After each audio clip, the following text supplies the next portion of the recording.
Inside राजतंत्र में आपका स्वागत है। मैं हूं उमेश निगम। इनसाइड राजतंत्र में हम बात करेंगे राजनीति और ब्यूरोक्रेसी के फैसलों की इनसाइड जानकारी की। खुलासा करेंगे कि आखिर इन फैसलों के अंदर के कारण क्या हैं। तो शुरू करते हैं खबरों की इनसाइड स्टोरी का सिलसिला।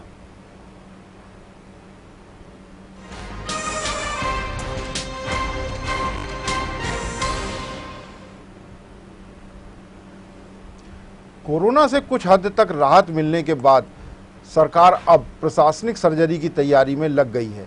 1 दर्जन से अधिक कलेक्टर और पुलिस अधीक्षक के तबादले होने की संभावना है।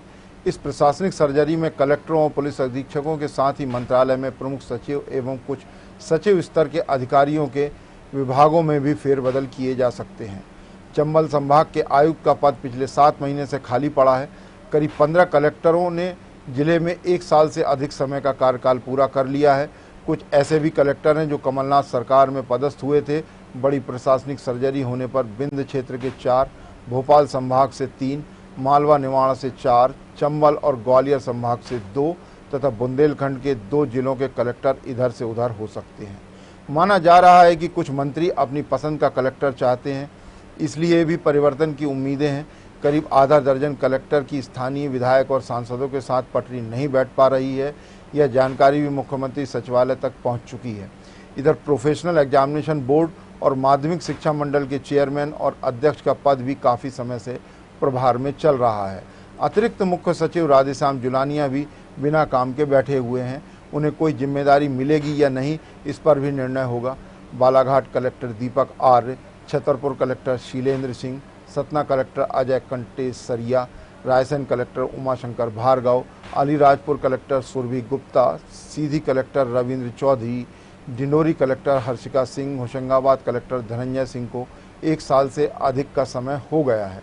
इसके अलावा Gwalior collector Kaushlendra Vikram Singh, Vidisha collector doctor Pankaj Jain, Shahdol collector Satyendra Singh, Rajgarh collector Neeraj Singh, Sheopur collector Rakesh Srivastava ने भी 1 साल का कार्यकाल पूरा कर लिया है। इधर जिन जिलों के पुलिस अधीक्षकों को बदले जाने पर पुलिस मुख्यालय से लेकर मंत्रालय तक कवायद चल रही है। इसमें अधिकांश उन अधीक्षकों के प्रभावित होने की संभावना है जिनको 2 साल की अवधि हो गई है। ऐसा माना जा रहा है कि होशंगाबाद पुलिस रेंज से 1 पुलिस अधीक्षक को बदला जा सकता है।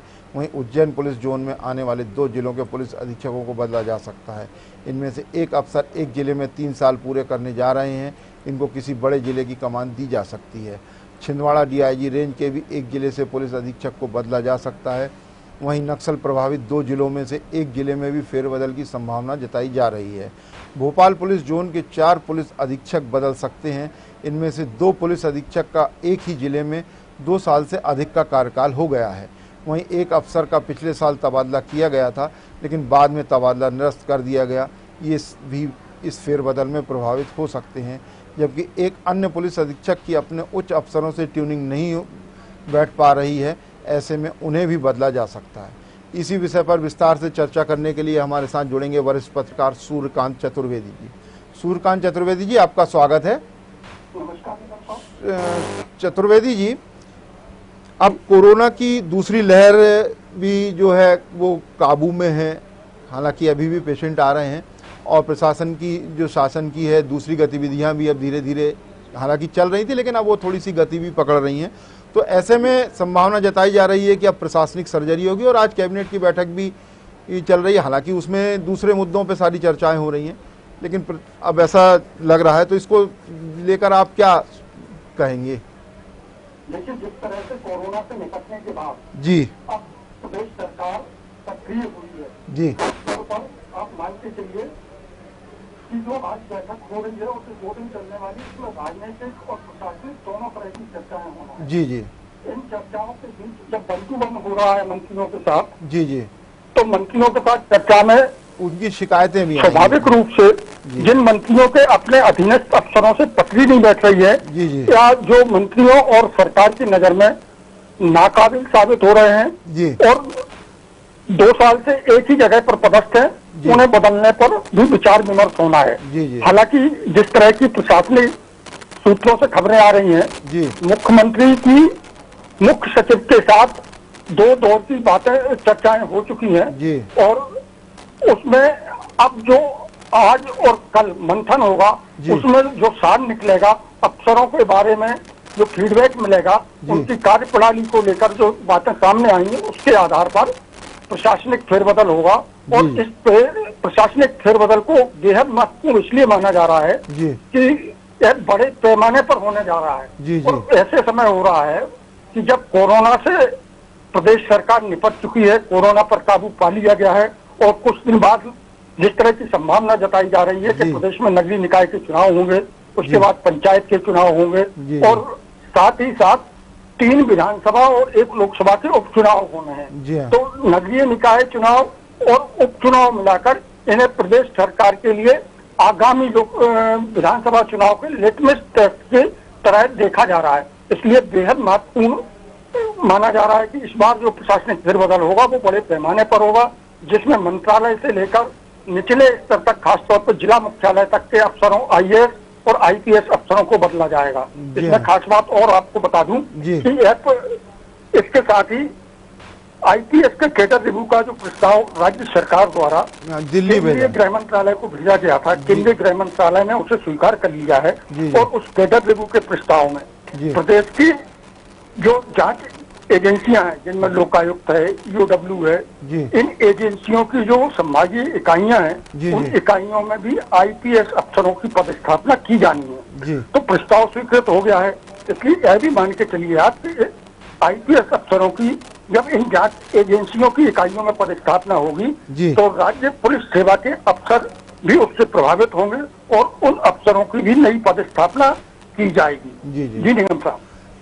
चतुर्वेदी जी, अभी जो कोरोना की तीसरी लहर भी आ रही है, तो इसके मद्देनजर भी कलेक्टरों पे जो है कुछ को हटाया जाएगा और कुछ को बड़ी जिम्मेदारी दी जा सकती है, क्योंकि कई अभी ग्रामीण क्षेत्रों में वैक्सीनेशन भी करवाना है, ये सब चीज़ें और भी चीज़ें हैं। और कोरोना में जिस तरह की और भी कुछ लापरवाही कुछ कलेक्टरों के द्वारा की गई, हालांकि कुछ कलेक्टरों को तो तत्काल मुख्यमंत्री शिवराज सिंह चौहान ने बीच में भी हटाया है, लेकिन कुछ ऐसे हैं जो अब हटाने की उनकी अब नौबत आ रही है, तो वो भी इसमें प्रभावित होंगे जो फेरबदल। जी साहब, ऐसा है कि कुछ अफसरों ने कोरोना काल में भी, इस भीषण महामारी में भी बहुत अच्छा काम किया। वो लगातार मैदान में खुद उतरे और साथ में अपने अधीनस्थ अमले के साथ उसका उत्साहवर्धन करते रहे, जिससे समय रहते लोगों को अच्छी सुविधाएं मिल सकी और वो उन्हें काबू पाने में प्रशासन सफल भी रहा। लेकिन कुछ अफसर ऐसे रहे हैं जिनकी कार्यप्रणाली हमेशा से चर्चा में रही है और सरकार की नजर में वो नाकाबिल साबित हुए हैं। तो ऐसे IAS अफसरों को तो बदलने का तय माना जा रहा है।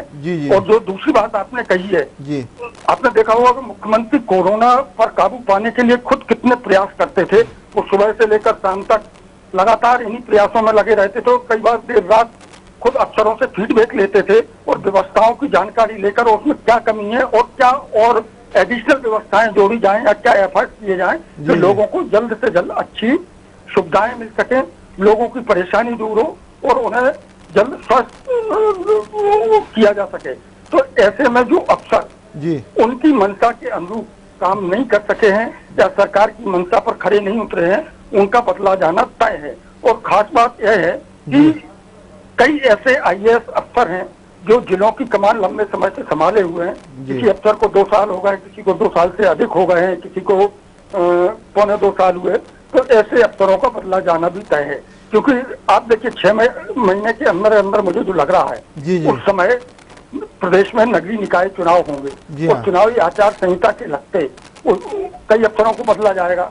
तो सर मुझे लगता है सरकार चाह रही है कि उन्हें अभी से बदल दिया जाए, जिससे वो जाके प्रशासनिक रूप से जिलों में अपनी पकड़ मजबूत कर सकें और उसका भौगोलिक रूप से पूरे उसको देखकर कार्य योजना तैयार कर सकें। और इसके अलावा एक और महत्वपूर्ण जो बात है, जिस तरह से स्वास्थ्य महकमे के अफसरों या स्वास्थ्य विशेषज्ञों द्वारा एक आशंका जाहिर की जा रही है कि प्रदेश में, देश के साथ प्रदेश में भी कोरोना की तीसरी लहर आ सकती है। तो उस तीसरी लहर के मद्देनजर सरकार द्वारा अभी से व्यापक रूप से तैयारियां की जा रही है।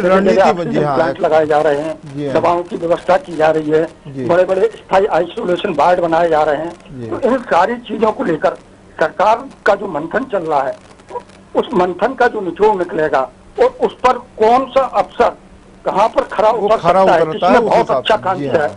कई अफसर ऐसे हैं जो छोटे जिलों में पदस्थ थे, लेकिन उन्होंने काम बहुत अच्छा किया। यही सब एक्सरसाइज चल रही है मंत्रालय में सारी, और ये जब मुख्यमंत्री के साथ चर्चा होगी तो उसको अंतिम रूप दिया जाएगा। मुख्यमंत्री, ये आपने सही कहा कि क्राइसिस मैनेजमेंट में जो है वो खासा उन्होंने काम किया और सारी चीज़ें उनके टिप्स पे हैं, सारी चीज़ें वो खुद संपर्क में रहे, चाहे वो कलेक्टर की हो या एसपी की हो। तो ये जो पिछले दिनों वो वीडियो कॉन्फ्रेंसिंग में भी हटा दिया करते थे, कई कलेक्टरों को और एसपी को भी हटाया, हालांकि ये सिलसिला अभी बीच में कुछ रुक गया है। तो क्या आपको लगता है कि आने वाले दिनों में भी कुछ इस तरह का नज़ारा दिखता रहेगा कि वो वीडियो कॉन्फ्रेंसिंग में समीक्षा करें मुख्यमंत्री शिवराज सिंह चौहान और वहाँ पे कुछ खामियां मिले या कोई बात आए तो फिर वो हटाएं इस तरह की? देखिए, समय समय पर मुख्यमंत्री द्वारा जिस तरह से समीक्षा की गई है सरकार के कामकाज की, और उसमें आला अफसरों से बात कर उनसे फीडबैक लिया गया। फीडबैक के अलावा मुख्यमंत्री के पास कई और सोर्स होते हैं जिन सोर्सों से जानकारी आती है। उसमें मीडिया का भी होता है, उनकी अपनी और अन्य आईबी भी होता है और होती है।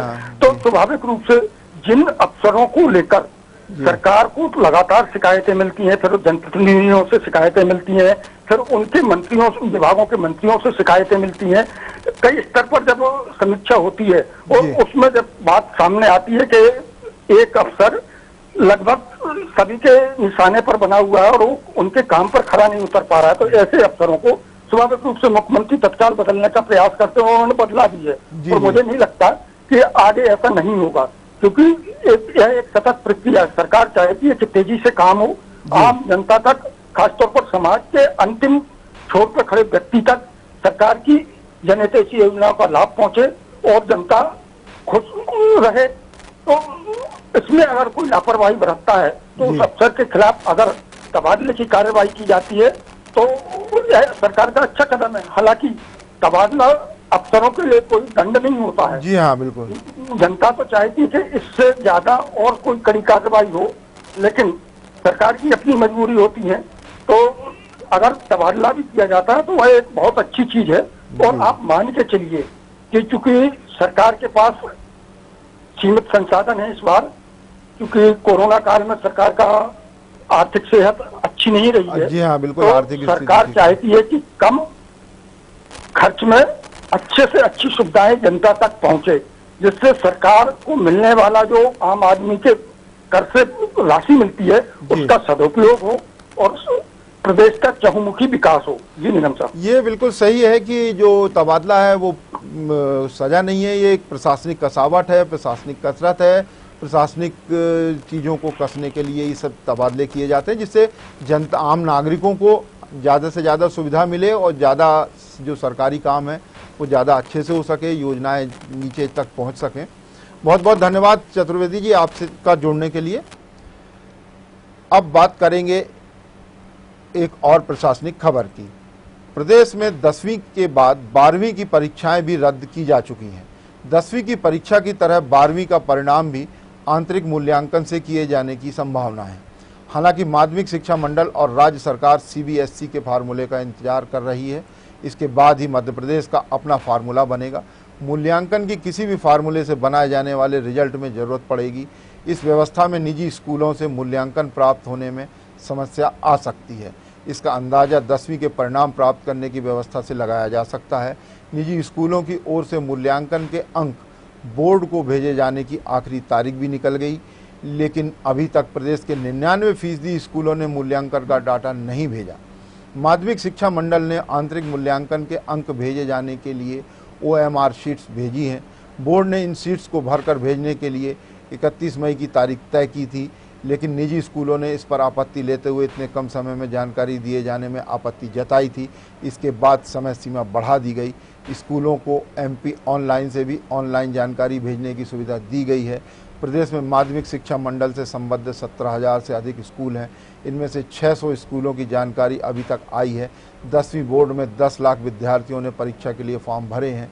माध्यमिक शिक्षा मंडल ने 10 जून तक आंतरिक मूल्यांकन की जानकारी मंगाकर जुलाई के पहले सप्ताह में रिजल्ट बनाने की योजना तैयार की थी, लेकिन अभी तक मूल्यांकन की जानकारी नहीं आई। इस वजह से रिजल्ट बनाने में देर हो सकती है। हालांकि फार्मूला भी अभी तैयार नहीं हुआ है। फार्मूला बनने के बाद ही इसमें अंतिम रूप दिया जाएगा, लेकिन मूल्यांकन की हर परिस्थिति में ज़रूरत होगी।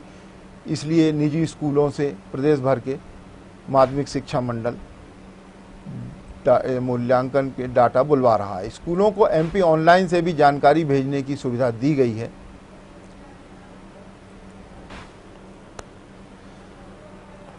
अब लेंगे एक छोटा सा ब्रेक। आप देखते रहिए न्यूज़ वर्ल्ड।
ब्रेक के बाद एक बार फिर आपका स्वागत है।